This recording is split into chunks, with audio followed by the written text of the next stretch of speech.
Well, hello again. It's good to welcome you online to our service. And at the moment, that's the only option we have because obviously under the ACT restrictions, we're not able to gather together again for the next few weeks.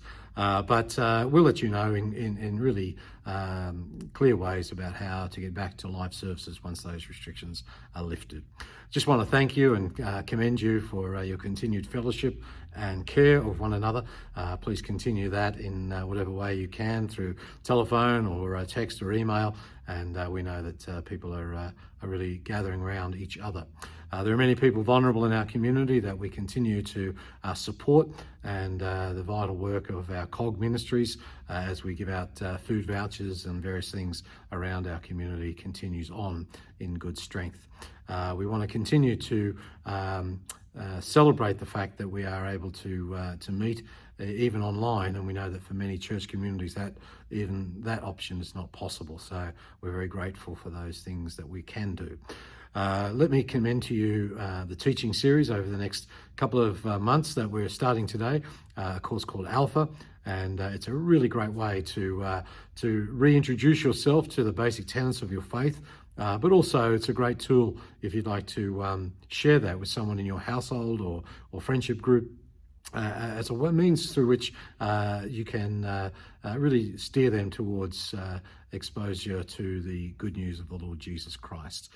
People are desperately looking for some good news, and we feel this would be a time that Alpha might be a really life-changing resource for them. We continue to support those who we support in partnership, and let me commend you to continue to check out our church app and website for various updates on those we do support. For all those other bits of information, that'll be on those platforms as well. But if you'd like to chat, you want some assistance, then please contact me or one of our elders or a trusted friend. Our contact numbers are there, and we hope that you'll continue to do that. But enjoy the rest of the service. Let's continue to be people of faith who continue to exercise those great values where everyone is welcome, because nobody's perfect and anything is possible. So God bless you. Let's continue on in good faith in Jesus Christ. Goodbye till next time.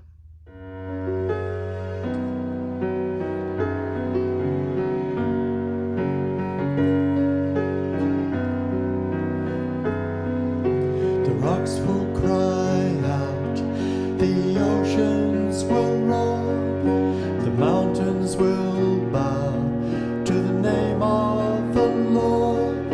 He is our God, He will be praised. The idols will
the throne of God.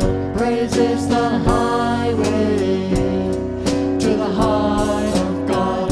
Praise is the highway to the move of God.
Even the sparrow has a place to lay its head. So why would I let worry steal my breath? Even the roses you have clothed in brilliant red, still I'm the one you love more than this. You give me everything, you give me everything, you give me everything I need.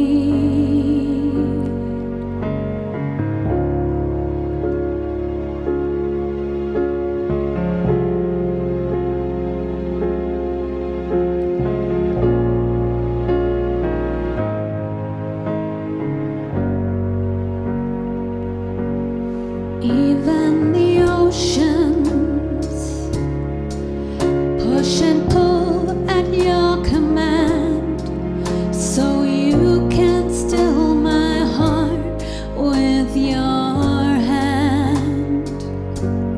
You tell the seasons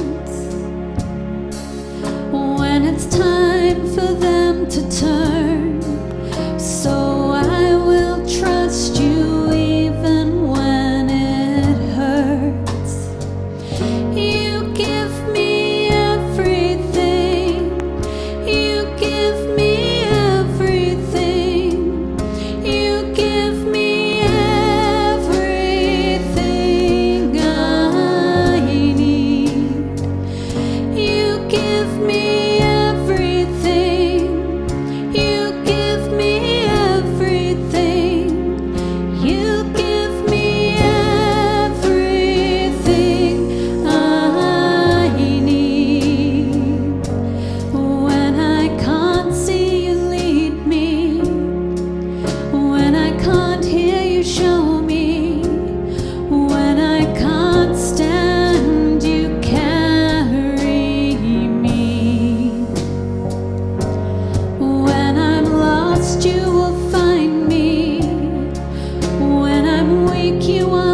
Hi, I'm Nikki. Welcome to Alpha. Life is busy. Every day we ask so many questions. What should I wear? What's the weather going to be like? What's happening today? How am I going to fit everything in? But then there are those bigger questions. Like, why am I here? Where am I heading? Is this it? Is there more to life than this? These are life's big questions, but there's rarely enough time to think them through properly. We all have different perspectives on the meaning of life and faith, and Alpha is an opportunity to explore life's big questions. This is a great place to come together and talk about them openly and honestly. I'm Gemma. I'm Toby. And this is Alpha.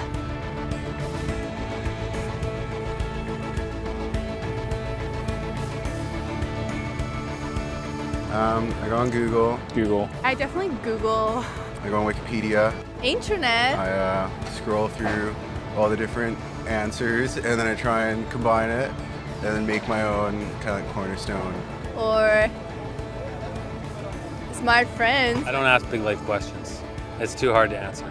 Google or my grandmother. I meditate or I read. When I have a big life questions, I probably go to my family. I haven't really had any mess of what to say. It's my mom or my dad, basically. My mom or my dad, maybe my grand. I get most of my answers from the library in any section there because I don't really trust the people that I'm around. The key is always to yourself. You got to figure some things out for yourself. If I'm confused, I go to him first. And he confuses me more. But when it's something more personal, I try to find it within myself first. Friends of mine told me that the first night they came to Alpha, they sat in their car for half an hour waiting and watching people going in. And eventually when they'd seen enough normal looking people going in, they thought they'd give it a try. And one thing that might be going through your mind is, am I going to be the only one there who doesn't believe all this stuff, who's not a Christian, that doesn't go to church? Well, if that's you, then you're in the right place. Alpha is designed for people who wouldn't call themselves Christians or who are not regular churchgoers. It might feel a bit strange to be discussing life and faith with people that you've never met before, but the best thing about Alpha is often the great friendships that are formed over the weeks. For much of my life, I was not remotely interested in Christianity. In fact, I don't think I'd ever come to something like Alpha. I was not brought up as a Christian. My father was a secular Jew. He was an agnostic, and my mother didn't go to church, and I had no interest at all in Christianity. First of all, I just thought it was so boring. Everything to me about church, Christianity, religion was just dull and dreary. And it kind of made me feel a little bit guilty. I didn't know why, but I just didn't want to have anything to do with it. And I also thought it was untrue. I thought I'd sort of thought it through, and I'd come up with these intellectual objections, and I called myself, very pretentiously, I called myself a logical determinist. And I quite enjoyed arguing with people who called themselves Christians. And at university, I had a bit of a reputation for being an argumentative atheist. And I also thought it was irrelevant to my life. I couldn't see how someone who'd lived 2,000 years ago, 2,000 miles away, could have any relevance to my life today. It just seemed outdated and irrelevant. But at the same time, looking back now, I would say something was missing. I say that because I don't think I was living in the moment. I was always looking forward to the next thing in life. So when I was at school, I was thinking, when I finish my exams, maybe that will be when I'm going to really start to enjoy life. I finished my exams, and then after about 3 weeks, I started to think there's got to be more to life than this. And I thought, well, maybe when I've left school, that will be what life's all about. And then I left school, and after about 3 weeks, I started to think, there's got to be more to life than this. I thought, well, maybe the answer is to get a girlfriend. And somehow, I don't know how I managed it, but I managed to find a girlfriend. Again, after about 3 weeks, I started to think, there's got to be more to life than this. And basically, there was something missing. I was longing for more. The actor Jim Carrey once said, "I wish everyone could get rich and famous and have everything they've ever dreamed of, so they would know that's not the answer." Some people dream of having their name in lights, of fame and fortune. Some people dream of finding happiness through relationships, careers, money, whatever it may be. But do you ever get that niggly feeling that as good as those things are, there must be more to life. Yeah, all too often life just doesn't turn out the way we think it should. And even when it does and we achieve our wildest dreams, it's somehow never quite enough. It just doesn't satisfy. It's like there's something missing. The comedian and actor Russell Brand said, "Drugs and alcohol are not my problem. Reality is my problem. Drugs and alcohol are my solution to fill up a hole inside me." And Jesus said, "I am the bread of life." In other words, I'm the one who fulfills the longing that's deep inside every human heart.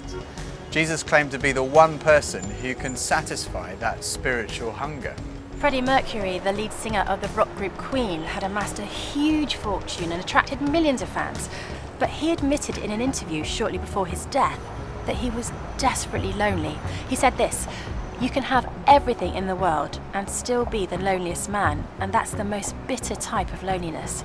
Success has brought me world idolization and millions of pounds, but it's prevented me from having the one thing we all need, a loving, ongoing relationship."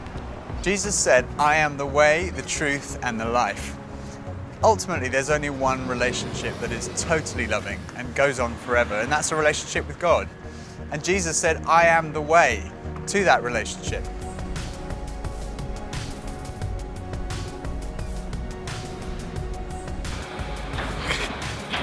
Maybe money? What makes me happy? Music. Music, ice cream, and cheese. Sleep makes me happy. Going to the gym, seeing my friends, going to the pub, playing football. Dogs. Alcohol. Women. Pretty much. The idea of life in general makes me happy. Clothes. Women. More to life than this? Sure. That's a really good question. I don't know, I can't tell you. I think we're supposed to learn a couple of things. There's nothing more. I'm still figuring that out, to be honest. No. Let's live in the moment. Absolutely. I strongly believe that there's more to life than this. No idea. Sorry.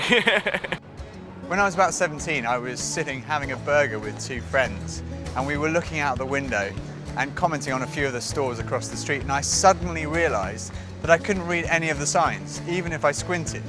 So I asked if I could borrow one of my friend's pair of glasses, and as soon as I put them on, I realized I could see everything, like colors, shapes, words. I was amazed at how everything was so clear. And I could see before, but now I could really see. And to me, that's the best way to describe the difference that Jesus makes. Jesus is the lens through which we see God. And he's also the lens by which we see the world in a totally different way. Jesus said, "I am the truth." Some people's response to a Christian might be, well, it's great for you, you found meaning and purpose in your life, but it's not for me. But when you think about it, that's not actually a logical position, because if Christianity is true, it's of vital importance to every one of us. And if it's not true, it's not great for us, because it means we're deluded. C.S. Lewis was one of the great intellectual giants of the 20th century, probably best known as the author of the Chronicles of Narnia. He said this, "Christianity, if false, is of no importance, and if true, of infinite importance. The only thing it cannot be is moderately important." I come from a family of lawyers, so naturally I wanted to look at the original documents and sources. I never really looked at the evidence before, and I was astonished at how much evidence there is for the life, death, and resurrection of Jesus. For me, it was through reading these documents that we find in the New Testament that I came to the conclusion, it's true. One of the last cases I did as a lawyer was in the Court of Appeal in front of Lord Denning, an absolutely brilliant mind, perhaps the greatest judge of the 20th century. He said on one occasion that his Bible was his most tattered book in his library. He'd examined the evidence really carefully, and he came to the conclusion, it's true. One former professor of history at Oxford University described the resurrection as the best attested fact in history. I hadn't realized how many of the pioneers of modern science were believers. Descartes, Newton, Kepler, Galileo, Locke, Copernicus, Faraday, Kelvin, Pasteur. Francis Collins, one of the greatest scientists of our time, was director of the Human Genome Project, mapping the 3 billion letters in the human DNA, considered by many to be the most significant scientific undertaking of our time. He describes how he encountered Jesus and came to believe in the truth of Christianity? Well, in the home where I grew up, faith was not something that was talked about very much. My father was a professor of drama, my mother a playwright. When I went to college and those discussions in the dorm late at night about religion began to occur, I had no particular reason to attach value to a faith system. It had never been something I was familiar with or had internalized at all. And I assumed that any religious feelings that anyone held must be on the basis of some emotional experience, and I didn't trust those, or on the basis of some childhood indoctrination, which I felt I was fortunate to have missed. I loved the experience of learning about the human body and all of the components of that, and I particularly loved being introduced to genetics. But then I ended up in the medical school curriculum sitting at the bedside of patients with diseases. This was no longer an abstract study of molecules and organ systems. These were real people. And one afternoon, one of my patients, a wonderful elderly woman, much like a grandmother, who had very bad heart disease. She had a particularly bad episode of chest pain while I was with her. She got through it, and at the end of that, explained to me how her faith was the thing that helped her in that situation. She realized that the doctors around her weren't really giving her that much help, but her faith was. And after she finished her own very personal description of that faith, she turned to me, and I had been silent, and she looked at me quizzically, and she said, "What do you believe, doctor?" And ultimately, I had to admit to myself that her question had made me realize that I had arrived at an answer to the most important issue that we humans ever deal with. Is there a God? And I had arrived there without ever really looking at the evidence. And I was supposed to be a scientist.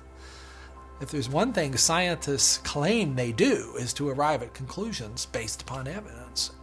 And I hadn't taken the trouble to do that. I was greatly assisted by a pastor who lived down the road, who I went and asked about all this, and who gave me a copy of C.S. Lewis's wonderful book, Mere Christianity. Because here was an Oxford scholar, a prodigiously developed intellect, who had traveled the same path. Within those pages, I realized for the first time that one can come to belief on a rational basis, and that in fact, given the many pointers that one sees around oneself in terms of the universe and it having a beginning, and its fine-tuning in terms of the way in which all those constants that determine the behavior of matter and energy seem to have been set just in a certain very precise range to make life possible. And many other things, including my beloved mathematics and why they actually work anyway to describe the universe, something that makes you think the Creator must have been a mathematician.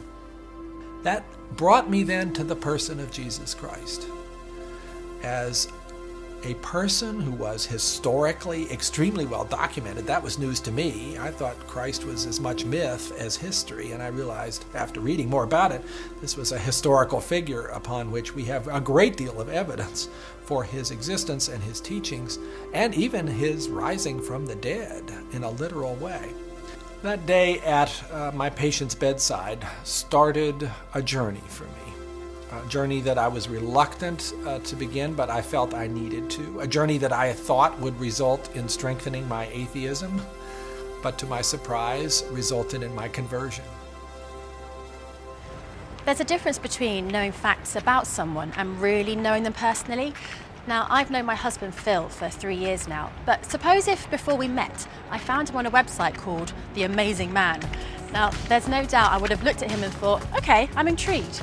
But what if each page was dedicated to his amazing abilities, his sparkling personality, his tender heart, his extraordinary intelligence, and his cooking abilities? Well, I would think, wow, he does sound like an amazing person.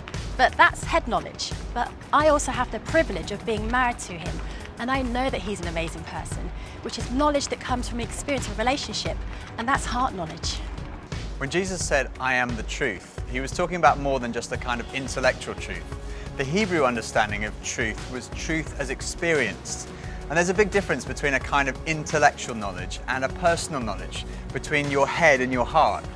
So when someone says, "I know Jesus is the truth," they're not just talking about being convinced of the evidence, they're also talking about experiencing a relationship with the risen Jesus Christ. So Jesus said, I am the way, the truth, and lastly he said, I am the life. I have come that you may have life and have it to the full. Jesus came to deal with the things in our lives that stop us from enjoying life to the full, the things that spoil our lives. I hate shopping. I loathe it. I think I'm allergic to shopping. But occasionally my wife Pippa persuades me to go shopping, and just after Christmas it was the sales and she persuaded me to go shopping. And we went into the shop and we bought this very nice new sweater, same colour as all my other sweaters. And we left the shop and we went to buy a present for her. And we went into this ghastly shop. It was so crowded, it was unbelievable. And even Pippa had had enough and she said, okay, we're leaving. So we went to leave. And as we left, the security alarm went off. And the security guys moved in very quickly and they stopped us all from leaving. And like the crowd that was trying to leave was stopped and the crowd that was trying to come in was stopped. And we were there right in the middle. The 6 of us who were going through the security at that one time were all taken off and sectioned off from all the rest. And they wanted to see which one of the 6 of us had set off the alarm. So they sent one of them through, and that was fine. They obviously hadn't set it off. Then they sent the next one through. They obviously hadn't set it off. Then the 3rd, then the 4th. None of them set it off. So it was left with Pippa and I were standing there, and I thought, oh my goodness, I'm married to a shoplifter. It must be Pippa who's got set off the alarm. So they sent her through, and she didn't set it off. So I thought, oh my goodness, I've obviously got something. Someone must have planted something on me. I'm going to be arrested. I'm going to be sent to prison. All the crowd were watching, both sides. They were just watching this criminal who'd been caught going through. So they went through, and as I went through, the alarm went off. They took me to the side. They opened up my rucksack on my back, and there they found this sweater from the other shop with the tags still on it. I felt so guilty. That was like false guilt. I also sometimes experience true feelings of guilt because I do things that are not right, that are not good. And this is the wonderful news that God loves you and he loves me. God came in the person of his Son, Jesus Christ, to die for you and for me. And on the cross, he took all of your guilt, all of my guilt, everything you've ever done wrong, everything I've ever done wrong, said wrong, thought wrong, and he died in our place in order that we could be forgiven. And forgiveness, C.S. Lewis said, it's like a recording of our life wiped completely clean. And when we receive that forgiveness, we find life, and life in all its fullness. And that's what Jesus wants for you and for me. Life in all its fullness. Life at its very, very best. I think for so many years, I always just strived to be strong in myself. And it was as if that all I needed was me and my buddies and, we'd be like invincible. But the truth is, none of us are. And I don't want to do this thing called life. I don't want to do it on my own. And it kind of feels like my longing for this light inside is now stronger than my fear of what others might think. And people often ask, well, doesn't that make faith like a crutch? And, well, maybe, but, what does a crutch do? A crutch helps you stand and it makes you stronger. And in that case, sure, I need a bit of that. But especially when it's so much more than that. When this faith inside is also like a backbone, helping me stand tall and helping me be strong when I'm really up against it, facing those odds, whether it's on a mountain or stuck in some jungle or just dealing with the storms, with the storms of life. Sure, I need it, I need that. But at heart, my Christian faith says that I'm known to Christ. Bought at a price, blessed with light. Faith says that we're loved, regardless of our mess, regardless of how many times we fall down, and that Jesus somehow picks me up. And sure, I'll reach out to that. Why wouldn't I? I used to think Christianity was boring, untrue, and irrelevant. But when I read about Jesus, I realized he was anything but. Jesus said he's the way to God. He's the one who brings meaning and purpose to your life. He said he's the truth. He said he's the life, that true fulfillment is found in a relationship with God through him. Alpha is a place where you can be yourself. You can say what you think and challenge everything. No question is too complex or too simple. And what your point of view is as important as anyone else's. And over the weeks ahead, we are going on a journey together, an adventure to explore the questions of life, faith and meaning. Think of it this way. If you live to be 70, you're going to spend 20 years and 3 months asleep, 10 years and 5 months watching TV, 5 years and 9 months in some form of transportation, 7 years and 6 months eating and drinking. You have approximately 570,000 hours left to live. So why not spend less than 24 of them asking life's biggest questions? Welcome to Alpha.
Of life, words of hope, give us strength, help us cope in this world where'er we roam.